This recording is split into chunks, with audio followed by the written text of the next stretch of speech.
Elliot no es la bruja más maravillosa. Oh, me das lástima.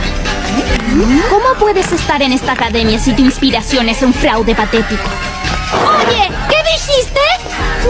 Debes saber que a ningún mago o bruja le preocupa lo que ella hace. Aún estás en esa etapa mágica infantil. Voy a borrar esa mirada engreída de tu cara, Diana. ¿Con qué? ¿Tu engreída nariz? Bueno, que tengan un buen día.